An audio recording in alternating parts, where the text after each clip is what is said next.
Hey, welcome back YouTube. It's Cliff here with Painful Pleasure Pepper Company, bringing you another hot sauce review in the Lucky Dog lineup. Today we have the Red Label hot sauce. It is one of their two medium set fire sauces along with Dia del Perro. I'm really interested to see how the difference is in flavor, if the heat's supposed to be the same, but we won't find out until Sunday. Or, my apologies, Monday for that one. I might actually record it Sunday. Not too sure yet. Whew. So as usual, per Lucky Dog, he changes the label with everything.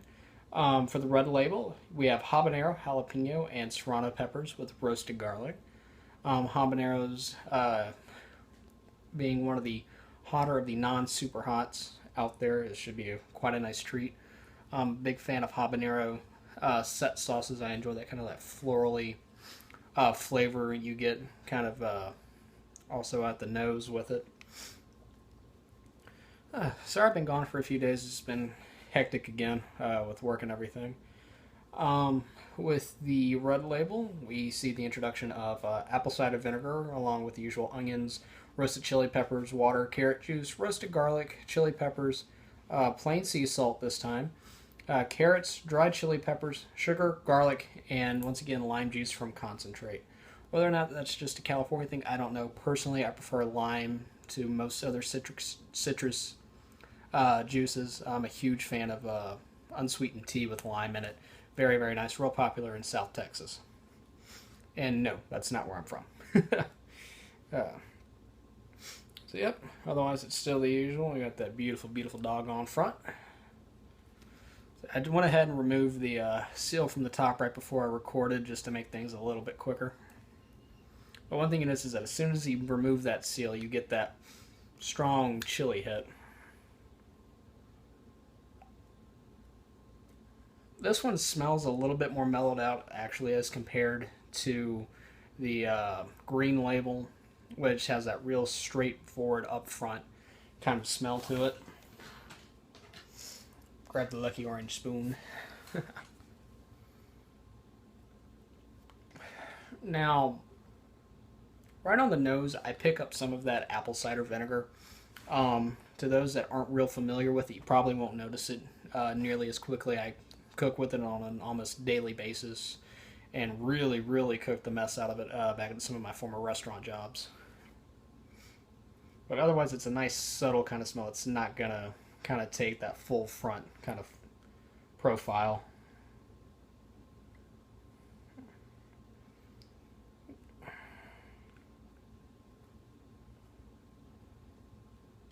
This sauce, while viscous, seems to be quite a bit thinner than the green sauce. That again could possibly be just because this one is actually at room temp. I also need to get a bigger spoon.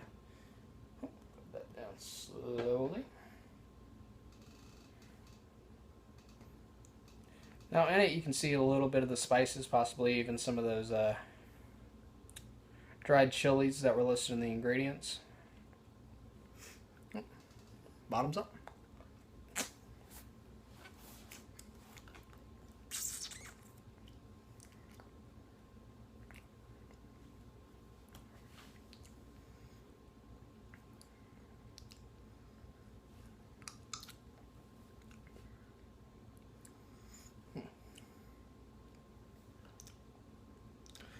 The heat on this one's actually a lot more subtle. I do pick up those habanero kind of florally scents you get with the other Chinense species. Yeah, there's just a mild little tingle on the lips, probably just from licking the spoon. But it's nothing unpleasant. The real heat on this is going to be at the back of the tongue and the top of the throat. I've had that happen with other habanero-based sauces. I'll probably review those coming up.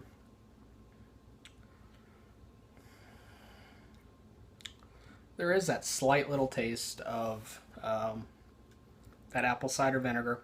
It's just a nice little tang. It blends really well with the lemon. As far as, say, a food pairing with this,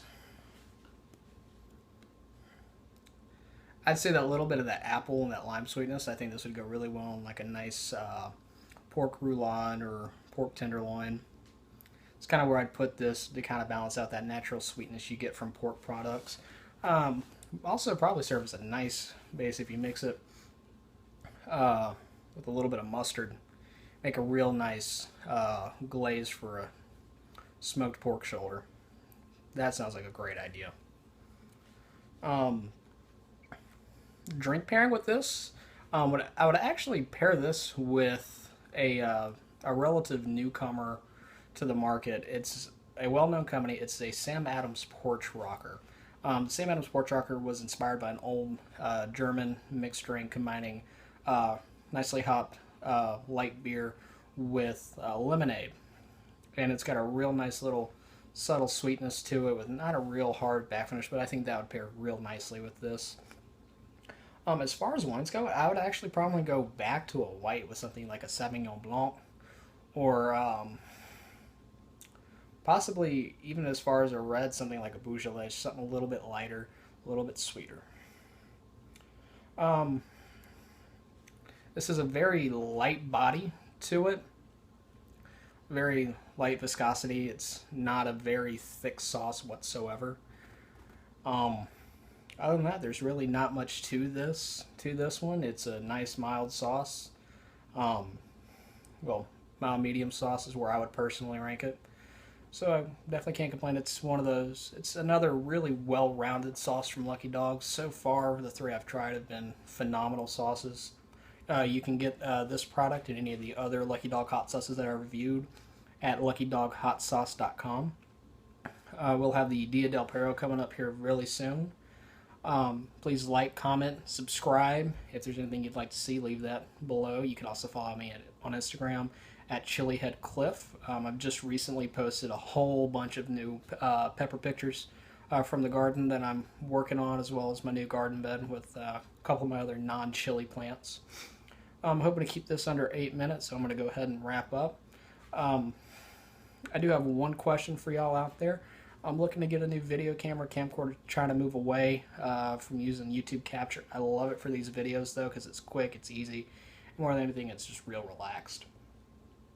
That, and if you guys know of any really good editing software that's kind of a little bit easier to use, just real simple, straightforward, I'd love to hear about it. So if you could, just leave that in the comments below, too, or just send me a private message, and I'll respond to those as quickly as possible. Alright, thank y'all for watching, and take it easy.